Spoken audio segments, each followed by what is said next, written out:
தெய்வம் யார்? தெய்வம் எப்படிப்பட்டவர்?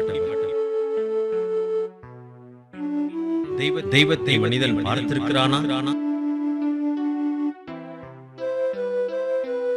தெய்வம் தன்னை மனிதனுக்கு வெளிப்படுத்தி இருக்கிறாரா? மனிதனால் உண்டாக்கப்பட்டது தெய்வமா அல்லது மனிதனை உண்டாக்கினது தெய்வமா? இந்த கேள்விகளுக்கெல்லாம் நாம் இன்று பதில் காணப் போகிறோம். நீங்கள் கவனமாக கவனிக்க வேண்டும் என்று மிகவும் தாழ்மையுடன் கேட்டுக்கொள்கிறேன். தாவீது என்ற ஒரு ராஜா இருந்தான். இந்த தாவீது இளைஞனாயிருந்த போது ஆடுகளை மேய்க்கிற மேய்ப்பனாயிருந்தான். பின்பு ராஜாவாக உயர்த்தப்பட்டான்.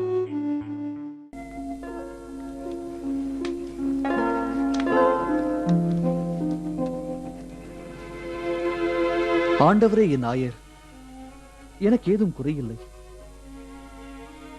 பசும் புல்வெளி மீது என்னை அவர் இளைப்பாறச் செய்வார்.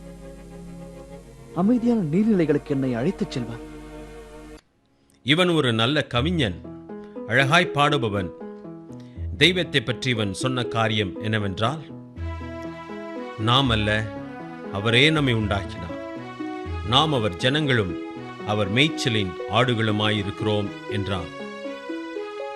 பரிசுத்த வேதாவும் கூட வானத்தையும் பூமியும் தெய்வமே உண்டாக்கினார் என்று தனது ஆரம்ப வரிகளிலேயே கூறி ஆரம்பிக்கிறது. நாம் இன்று காண்கிற அனைத்தும் தானாய் உண்டானவைகள் அல்ல. பதிலாக தெய்வம் தனது ஞானத்தினாலும் வல்லமையினாலும் இவைகளை நேர்த்தியாய் படைத்திருக்கிறார். பரிசுத்த வேதாகமத்தின்படி தெய்வம் உலகத்தை தமது வார்த்தையினாலே படைத்தார். அதை 6 நாட்களிலே செய்து முடித்தார். ஆதியிலே தேவன் வானத்தையும் பூமியும் சிருஷ்டித்தார். பூமி வெறுமையும் ஒழுங்கின்மையுமாயிருந்தது. ஆழத்தின் மேல் இருள் இருந்தது. தண்ணீர்களின் மேல் ஆவியானவர் அசைவாடிக் கொண்டிருந்தார்.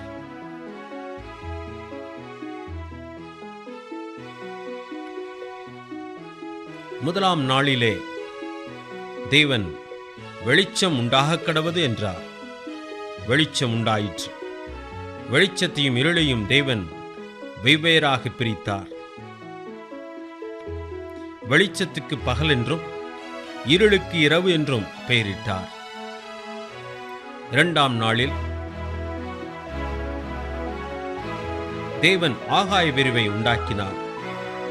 ஆகாய விரிவுக்கு வானம் என்று பெயரிட்டார்.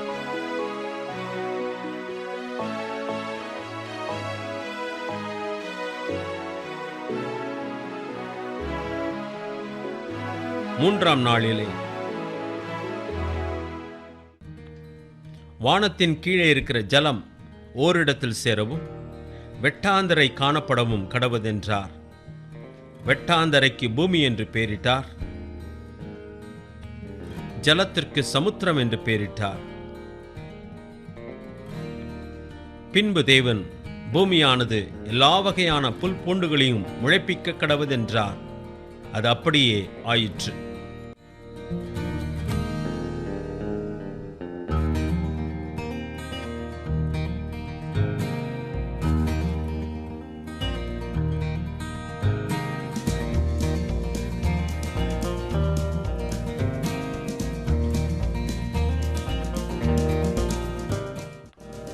நான்காம் நாளிலே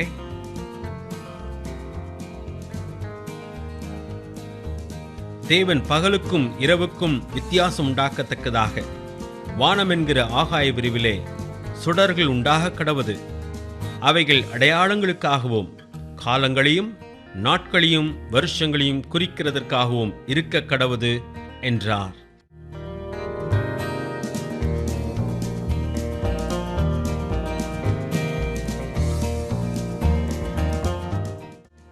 தேவன் பகலை ஆழ பெரிய சுடரும்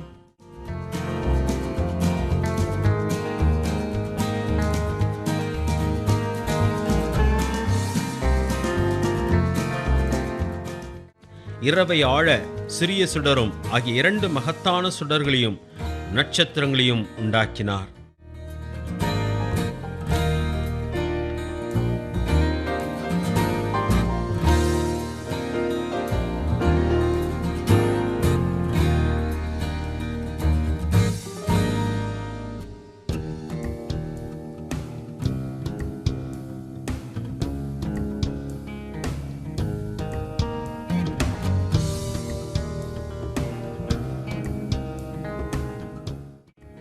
5ஆம் நாளிலே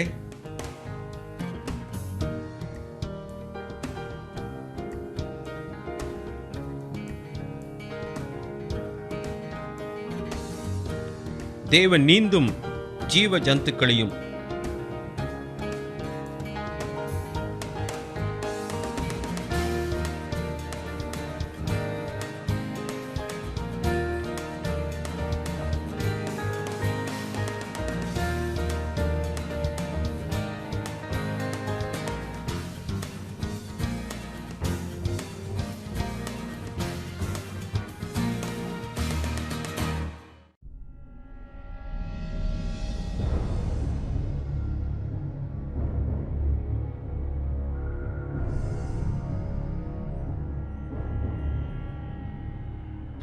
பூமியின் மேல் வானம் என்கிற ஆகாய விரிவிலே பறக்கும் பறவைகளையும் ஜலமானது திரளாய் ஜனிப்பிக்க கடவுது என்றார். தேவன் அவைகளை ஆசீர்வதித்து, நீங்கள் பலுகி பெருகி சமுத்திர ஜலத்தை நிரப்புங்கள் என்றும் பறவைகள் பூமியில் பெருக கடவுதென்றும் சொன்னார்.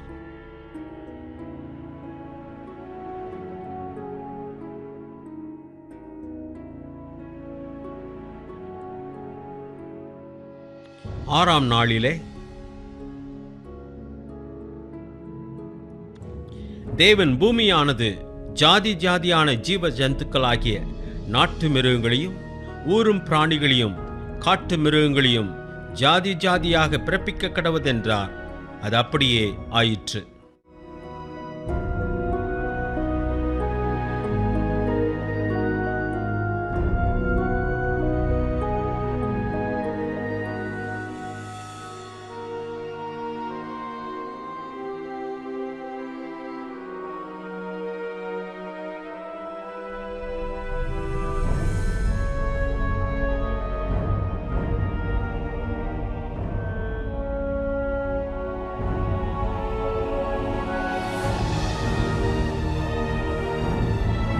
இப்படி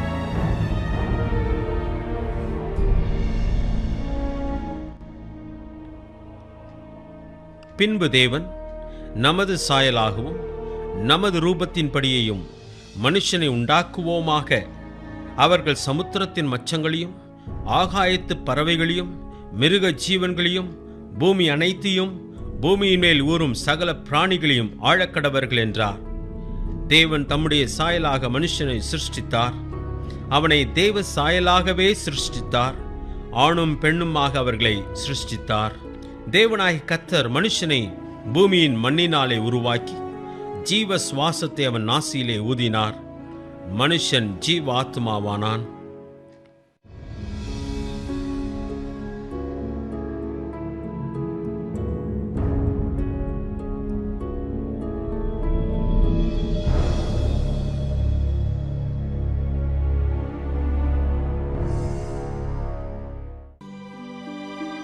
தேவனாகிய கர்த்தர் கிழக்கே ஏதேன் என்னும் ஒரு தோட்டத்தை உண்டாக்கி தாம் உண்டாக்கின மனுஷனை அதிலே வைத்தார்.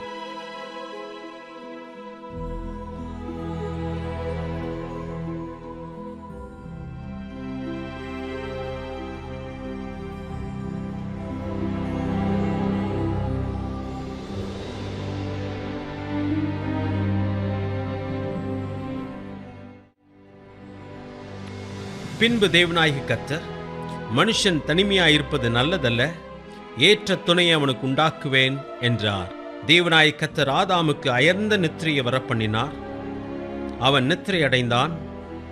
அவர் அவன் விலா எலும்புகளில் ஒன்றை எடுத்து அந்த இடத்தை சதையினால் அடைத்தார். தேவனாகிய கர்த்தர் தாம் மனுஷனில் எடுத்த விலா எலும்பை மனுஷியாக உருவாக்கி அவளை மனுஷனிடத்தில் கொண்டு வந்தார்.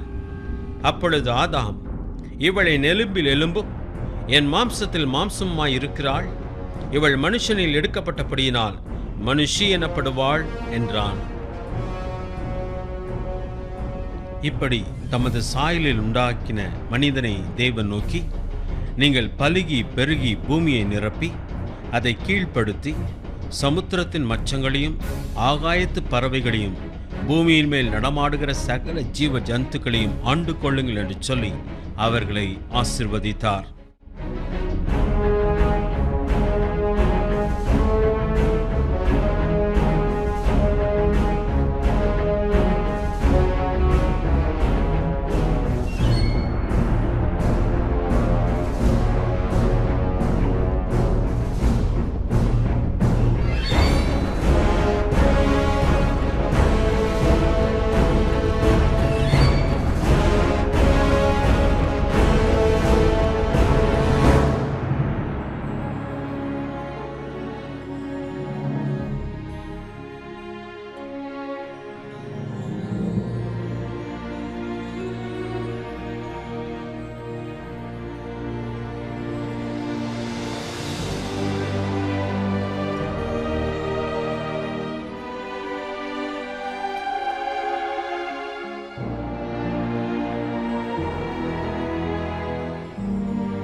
இப்படி படைக்கப்பட்ட மனிதன் தனக்கு கீழ்ப்படிய வேண்டும் என்று தேவன் எதிர்பார்த்தார்.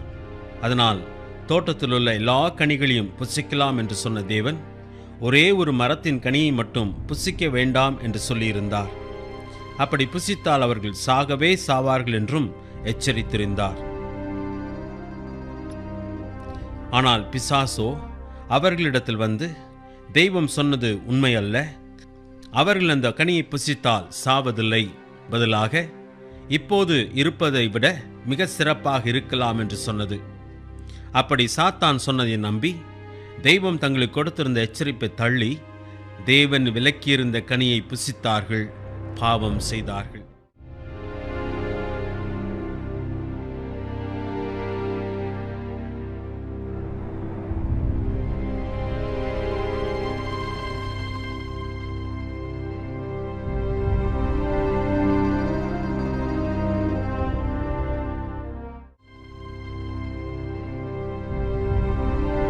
இப்படி மனுக்குலம் பாவம் செய்து தெய்வத்தை விட்டு தூரம் போய் தெய்வத்தோடு இருந்த உறவை இழந்தது. இன்பம் என்றெண்ணி செய்யப்பட்ட காரியங்கள் மெய்யாகவே மனிதனை அழிக்க ஆரம்பித்தது.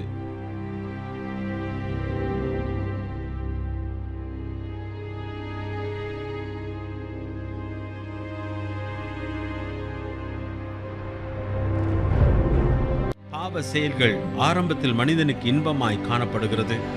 ஆனால் அவைகள் மனிதனை அடிமைப்படுத்தி கடைசியில் அழிக்கிறது. இந்த பாவ செயல்களால் மனிதன் தன் சரீரத்தையும் ஆத்துமாவையும் கெடுத்து கொண்டிருக்கிறான்.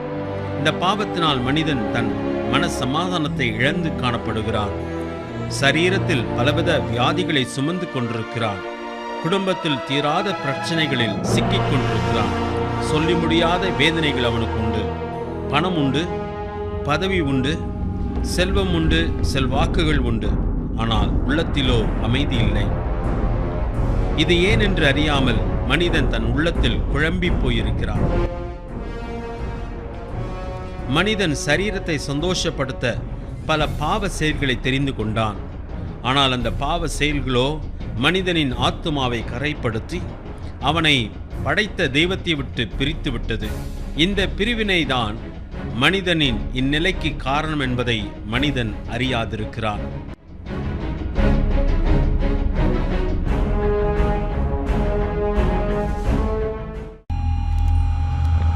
இந்த பாவமானது மனிதனின் உலக வாழ்க்கையை இப்படி அழித்துக் கொண்டிருப்பது மட்டுமல்ல, மனிதனை தெய்வத்தை விட்டு நிரந்தரமாய் பிரித்து அவனை அக்னியும் கந்தகமும் எரிகிற நரகத்திலே கொண்டு போய் சேர்க்கும் என்பதை நாம் அறிந்திருக்க வேண்டும்.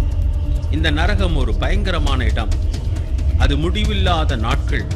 என்றென்றும் அவன் அங்கு வேதனைப்பட வேண்டியதாயிருக்கும்.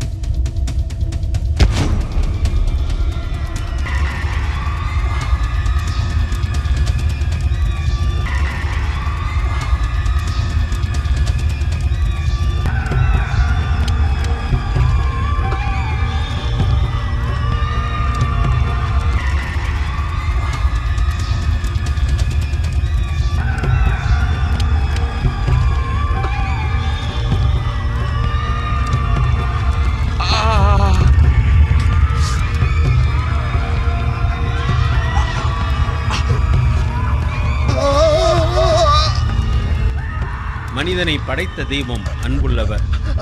இந்த நரகத்தை தெய்வம் மனிதனுக்காக உண்டாக்கவில்லை, பதிலாக பிசாசுக்காகவும் அவன் தூதர்களுக்காகவுமே உண்டாக்கியிருக்கிறார்.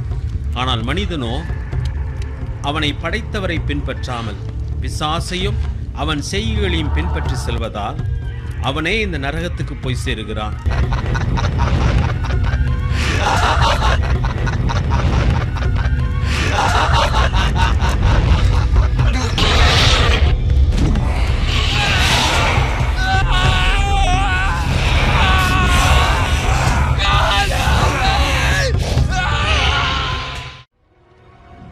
நாம் வாழ்ந்து கொண்டிருக்கிற இந்த பூமியானது ஒரு நாளிலே தேவனாலே அழிக்கப்படும் என்று சொல்லி பரிசுத்த வேதாகம் சொல்கிறது. தேவன் இந்த பூமியை அழிக்கப் போகிறார். அக்னியினாலும் கந்தகத்தினாலும் இந்த பூமியானது அழிக்கப்படும். இன்றைக்கும் ஏற்பட்டு கொண்டிருக்கிற பயங்கரமான பூமி அதிர்ச்சிகளும் பலவிதமான அழிவுகளும் நமக்கு அதை உண்மை என்று நிரூபித்துக் கொண்டிருக்கிறது. ஆம், நாம் வாழ்ந்து கொண்டிருக்கிற பூமி ஒரு நாளிலே முழுமையாக அழிக்கப்படும்.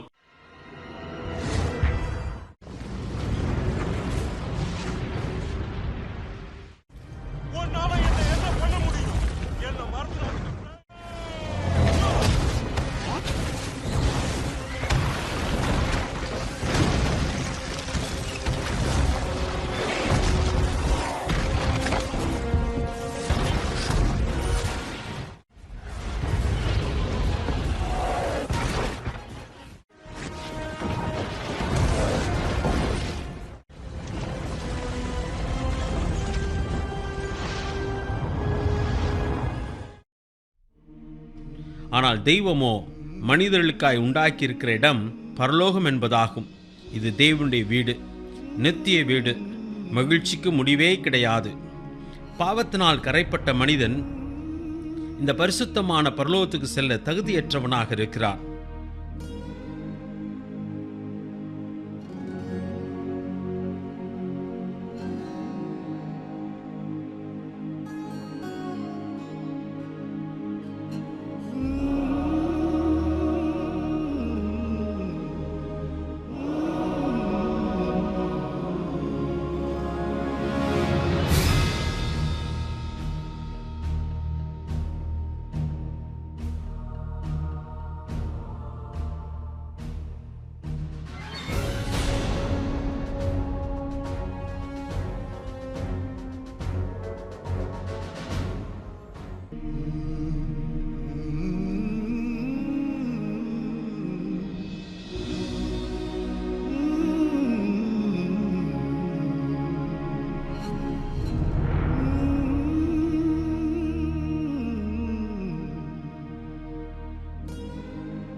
அன்புள்ள தெய்வமோ மனிதனின் பாவத்தை போக்கி இந்த பரலோகத்துக்கு அவனை கொண்டு போய் சேர்க்க ஒரு திட்டத்தை வரைந்தார்.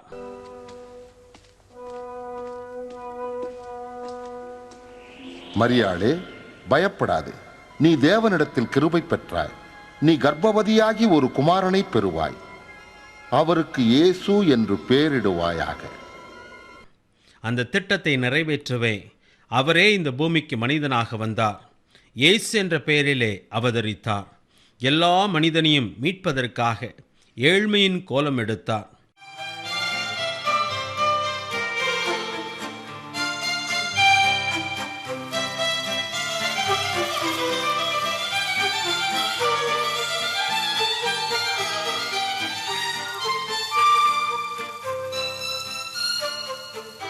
மரியா, இங்க பாரு.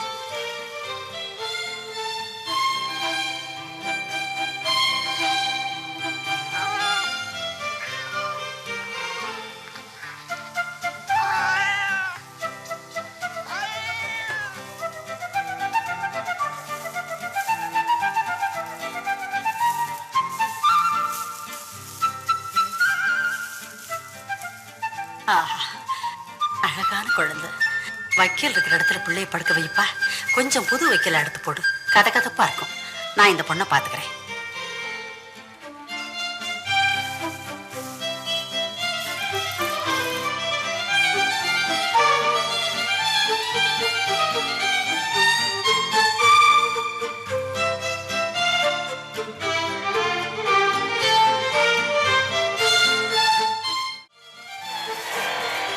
யாரது? உங்களுக்கு என்ன வேணும்? இங்க யாரும் கிடையாது. வெளியே போங்க, போங்க வெளியே. சொல்றது காதல விடல. போங்க எல்லாரும். கண்ணு தெரியல? இப்பதான் இந்த பொண்ணுக்கு குழந்தை பிறந்திருக்கு. அதனாலதான் நாங்க வந்தோம். எங்க கிட்ட சொன்னாங்க. சொன்னாங்களா? யாரு? நாங்க வயல்ல இருந்தப்போ அவர் எங்ககிட்ட வந்தார். திடீர்னு வந்தார். வானதூதர் சொன்னாரு, இஸ்ரேல் சிதறி போன மந்த போல இருக்கு, அதுக்கு ஆயன் தேவை. அது மட்டும் இல்ல, இன்னைக்கு ராத்திரி ஒரு ஆயன் பிறந்திருக்காரு. உங்களுக்காக பிறந்திருக்காரு, ஏழைகளுக்காக. அதனாலதான் இங்க வந்தீங்களா? ஆமா, தூதர் இன்னொன்னும் சொன்னாரு.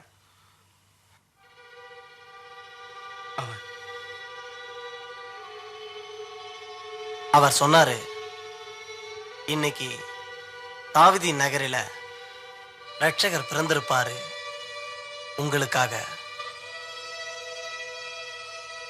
உன்னதங்களிலே கடவுளுக்கு மகிமை உண்டாவதாக. மண்ணிலேயே அவர் தயவு பெற்றவருக்கு அமைதியாகுக. வாங்க.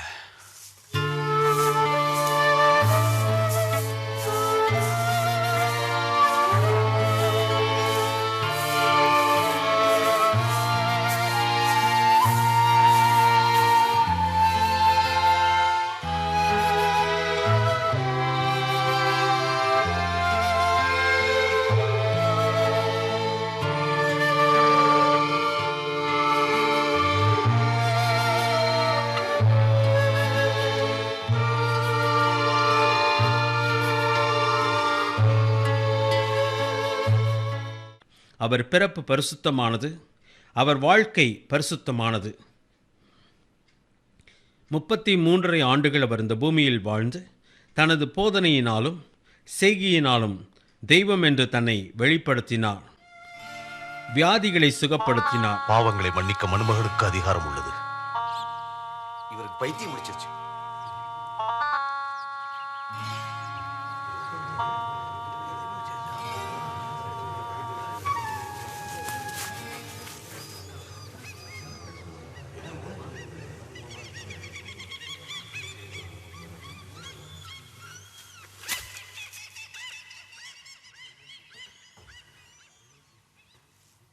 எழுந்திரு, வீட்டுக்கு போ.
நாம ரெண்டு பேருமே பாவிகளை மன்னித்து ஏற்றுக்கொண்டார். உன் வீடு ரொம்ப தூரமா? ஏன் கேக்குறீங்க? இன்னைக்கு ராத்திரி உன்னோட சாப்பிட விரும்புறேன்.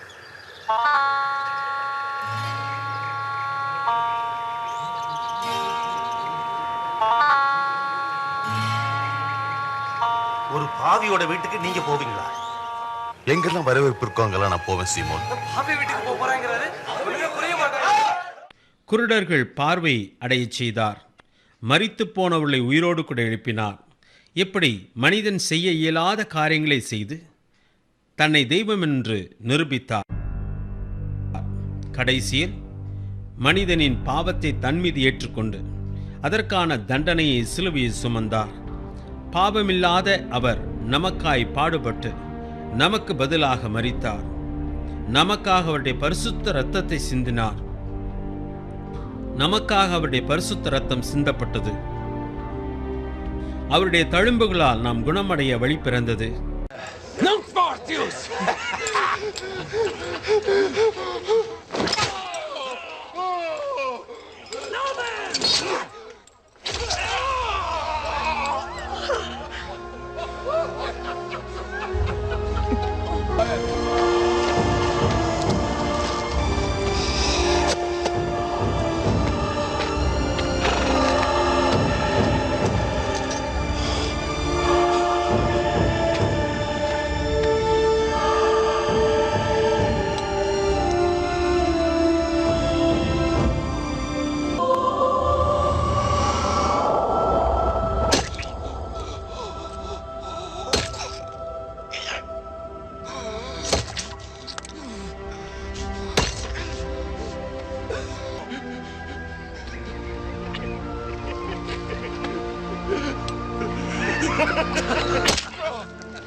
Aspicite caniculi, evertite tignum stulti, super facem sua. Eritite crucem!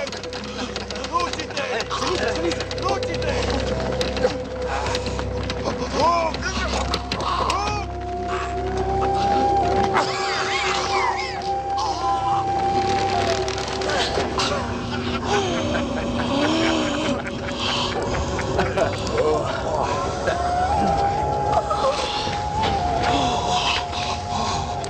Flexe!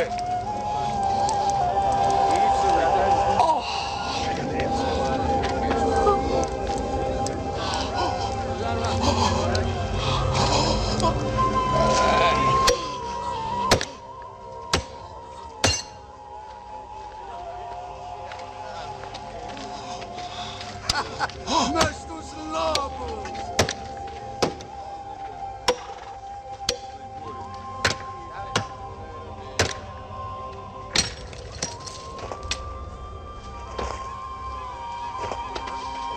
Plantate eam!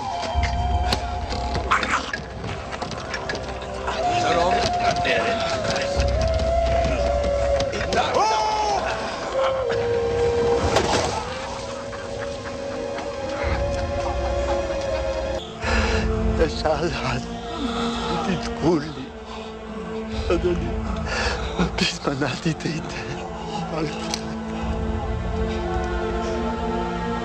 نبالك يوم عدنا تخويني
Cassius!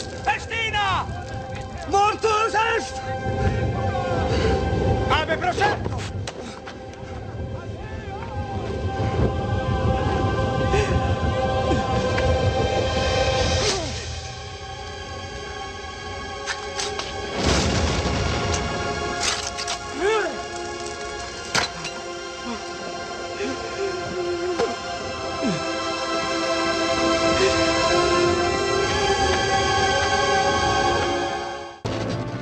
இவர் மரித்தது மட்டுமல்ல, தான் மெய்யாகவே தெய்வம் என்றும் பாவங்களை மன்னிக்க அதிகாரம் தனக்கு உண்டென்றும் நிரூபிக்க மரணத்தை ஜெயித்து 3ஆம் நாளில் உயிருடன் எழுந்தார்.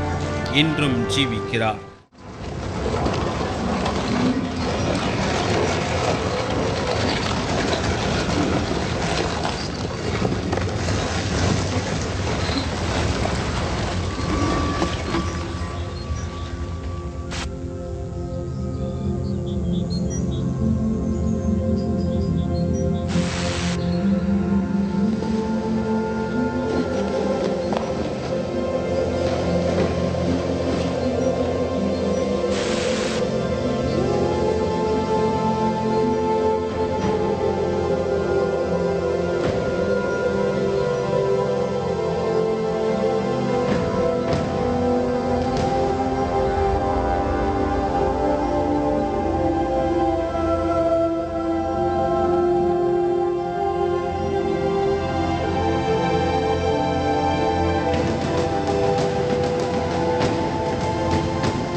தன் பாவங்களை உணர்ந்து பாவங்களுக்காக மனம் வருந்தி பாவங்களுக்காக மரித்து உயிர்த்தெழுந்த இந்த இயேசுவினிடத்தில் தன் பாவங்களை அறிக்கை செய்யும் ஒவ்வொரு மனுஷனுடைய பாவத்தையும் இவர் மன்னிக்கிறார்.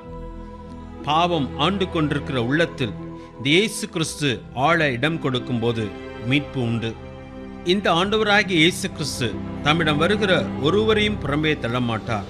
பதிலாக அவர்களை அவர் ஏற்றுக்கொண்டு அவர்கள் பாவங்களை மன்னித்து பூமியில் அவர்களுக்கு சமாதானமான வாழ்க்கையும் மரித்த பின்பு தெய்வத்தோடு என்றென்றும் வாழும் பாக்கியத்தையும் கொடுக்கிறார்.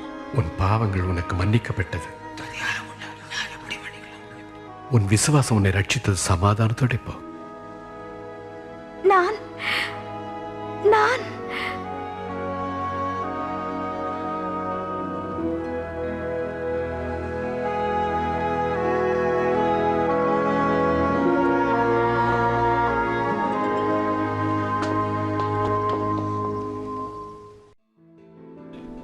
நம்முடைய வாழ்க்கை இந்த பூமியிலே முடிந்து போக போகிறது. நாம் வாழ்ந்து கொண்டிருக்கிற இந்த பூமியும் ஒரு நாளிலே முடிவுக்கு வரப்போகிறது. அப்படி என்று சொன்னால் நாம் இந்த பூமியை விட்டு கடந்து போன பின்பு எங்கே வாழப்போகிறோம்? நமக்காக தேவன் ஆயத்தம் பண்ணி வைத்திருக்கிற பரலோக ராஜ்யத்திற்கு நாம் போக போகிறோம் என்ற நிச்சயம் நமக்கு உண்டா? அல்லது பாவத்திலே வாழ்ந்து பாவத்தோடு கூட மரித்து பிசாசுக்காகவும் அவனுடைய தூதர்களுக்காகவும் தேவன் ஆயத்தம் பண்ணி வைத்திருக்கிற நரகத்திற்கு போய் சேரப்போகிறோமா? இந்த பூமி நிலையானது இல்லை என்பதை அறிந்த நானும் நீங்களும் வரப்போகிற பரலோக ராஜ்யத்துக்கு நம்மை ஆயத்தப்படுத்திக் கொள்வோமா? அதற்காகவே தேவன் இந்த பூமியிலே வந்திருக்கிறார். அவரை நாம் ஏற்றுக்கொள்ளும் பொழுது, அவருக்கு நம்முடைய உள்ளத்திலே இடம் கொடுக்கும் பொழுது, நாம் மரித்த பின்பு அவர் வாழுகிற பரலோக ராஜ்யத்திலே அவர் நமக்கு இடம் கொடுப்பார். இந்த பூமியிலே இந்த இயேசு கிறிஸ்துவுக்கு உங்கள் உள்ளங்களில் இடம் இல்லை என்று சொல்லி நீங்கள் சொல்லுவீர்கள் என்று சொன்னார், நீங்கள் மரித்து தேவனுடைய சமூகத்திற்கு போகும் பொழுது அவரும் உங்களை எனக்கு தெரியாது என்று சொல்ல நேரிடும். மரணத்துக்கு பின்பதாக இருக்கிற ஒரு நித்தியமான ஒரு வாழ்க்கை உங்கள் கையில் தான் இருக்கிறது. இந்த பூமியில் நீங்கள் எடுக்கப் போகிற தீர்மானம் தானே அதை உங்களுக்கு நிர்ணயம் செய்கிறதாக இருக்கிறது. இந்த காரியத்தை குறித்து சிந்தித்து பாருங்கள். தேவன் உங்களை அன்போடு கூட அழைக்கிறார்.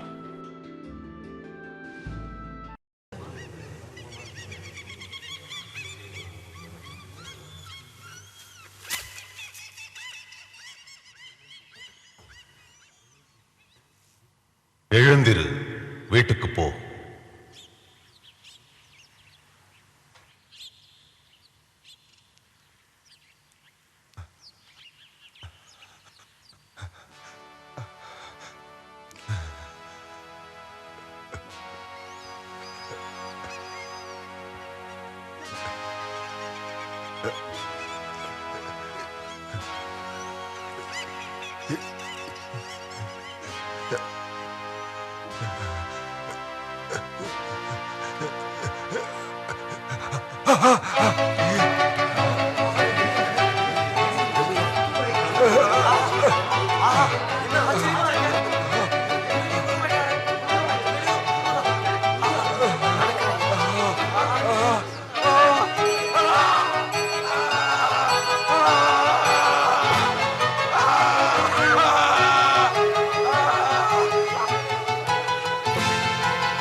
பாவிகளை மன்னித்து ஏற்றுக்கொண்டார். வீடு ரொம்ப தூரமா? ஏன் கேக்குறீங்க? இன்னைக்கு ராத்திரி உன்னோட சாப்பிட விரும்புறேன்.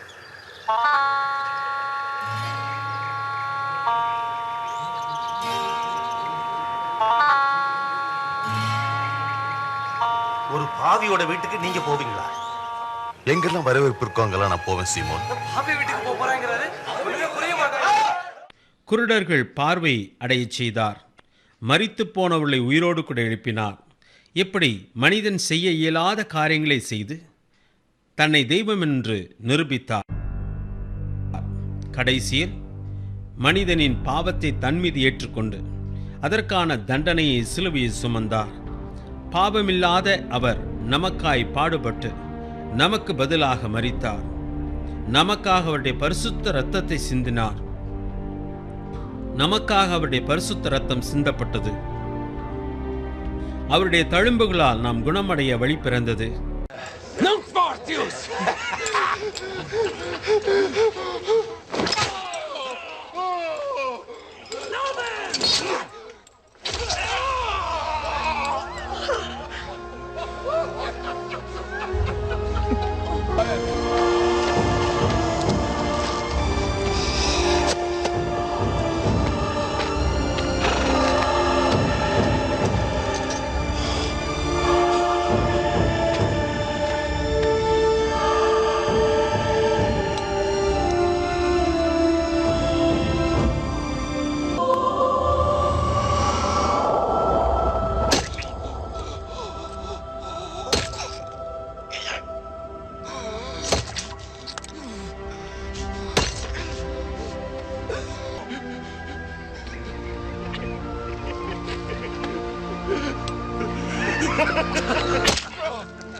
Aspicite caniculi, evertite tignum stulti, super facem sua. Eritite crucem!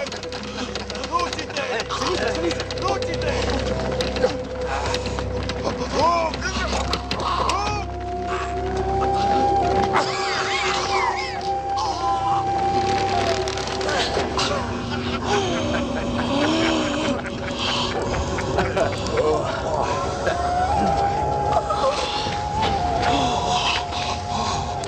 Flexe!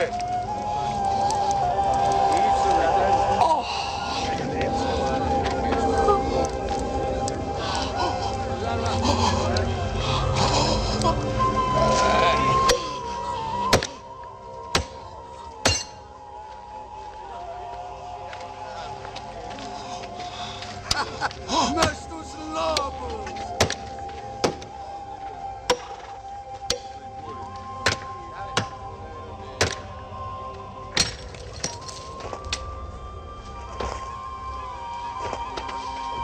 Plantate eam!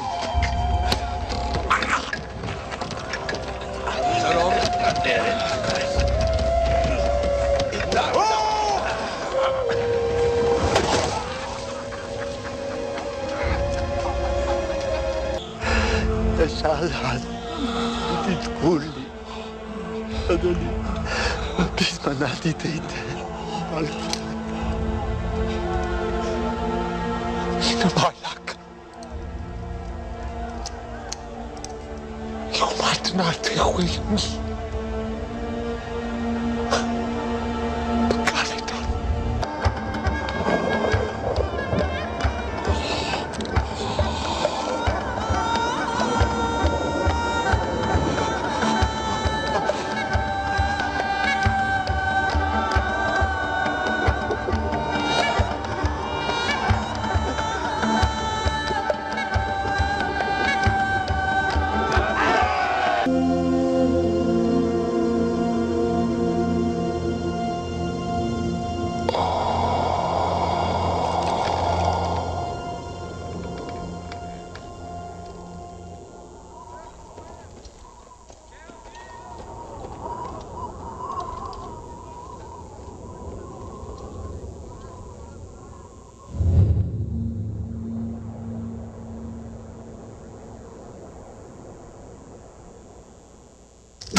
Cassius! Festina! Mortus est! Ave procerto!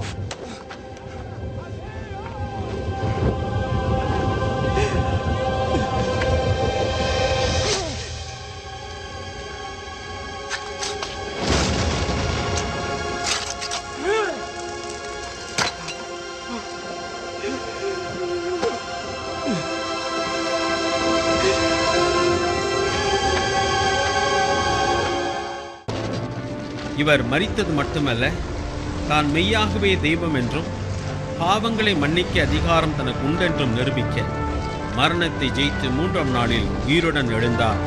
இன்றும் ஜீவிக்கிறார்.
தன் பாவங்களை உணர்ந்து பாவங்களுக்காக மனம் வருந்தி பாவங்களுக்காக மரித்து உயிர்த்தெழுந்த இந்த இயேசுவினிடத்தில் தன் பாவங்களை அறிக்கை செய்யும் ஒவ்வொரு மனுஷனுடைய பாவத்தையும் இவர் மன்னிக்கிறார்.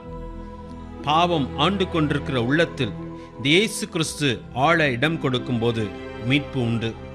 இந்த ஆண்டவராகிய இயேசு கிறிஸ்து தம்மிடம் வருகிற ஒருவரையும் புறம்பே தள்ளமாட்டார். பதிலாக அவர்களை அவர் ஏற்றுக்கொண்டு அவர்கள் பாவங்களை மன்னித்து பூமியில் அவர்களுக்கு சமாதானமான வாழ்க்கையும் மரித்த பின்பு தெய்வத்தோடு என்றென்றும் வாழும் பாக்கியத்தையும் கொடுக்கிறார். உன் பாவங்கள் உனக்கு மன்னிக்கப்பட்டது.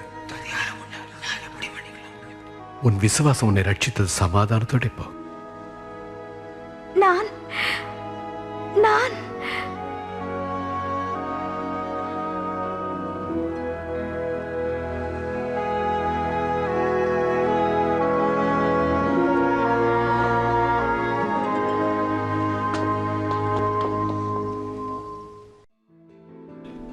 நம்முடைய வாழ்க்கை இந்த பூமியிலே முடிந்து போக போகிறது.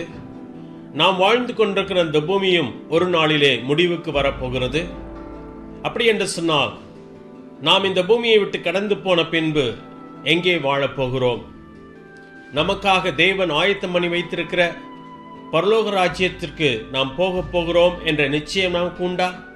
அல்லது பாவத்திலே வாழ்ந்து பாவத்தோடு கூட மரித்து பிசாசுக்காகவும் அவனுடைய தூதர்களுக்காகவும் தேவன் ஆயத்தம் பண்ணி வைத்திருக்கிற நரகத்திற்கு போய் சேரப்போகிறோமா? இந்த பூமி நிலையானது இல்லை என்பதை அறிந்த நானும் நீங்களும் வரப்போகிற பரலோக ராஜ்யத்துக்கு நம்மை ஆயத்தப்படுத்திக் கொள்வோமா? அதற்காகவே தேவன் இந்த பூமியிலே வந்திருக்கிறார். அவரை நாம் ஏற்றுக்கொள்ளும் பொழுது, அவருக்கு நம்முடைய உள்ளத்திலே இடம் கொடுக்கும் பொழுது, நாம் மரித்த பின்பு அவர் வாழுகிற பரலோக ராஜ்யத்திலே அவர் நமக்கு இடம் கொடுப்பார். இந்த பூமியிலே இந்த இயேசு கிறிஸ்துவுக்கு உங்கள் உள்ளங்களில் இடம் இல்லை என்று சொல்லி நீங்கள் சொல்லுவீர்கள் என்று சொன்னார், நீங்கள் மரித்து தேவனுடைய சமூகத்திற்கு போகும் பொழுது அவரும் உங்களை எனக்கு தெரியாது என்று சொல்ல நேரிடும். மரணத்துக்கு பின்பதாக இருக்கிற ஒரு நித்தியமான ஒரு வாழ்க்கை உங்கள் கையில் தான் இருக்கிறது. இந்த பூமியில் நீங்கள் எடுக்கப் போகிற தீர்மானம் தானே அதை உங்களுக்கு நிர்ணயம் செய்கிறதாக இருக்கிறது. இந்த காரியத்தை குறித்து சிந்தித்து பாருங்கள். தேவன் உங்களை அன்போடு கூட அழைக்கிறார்.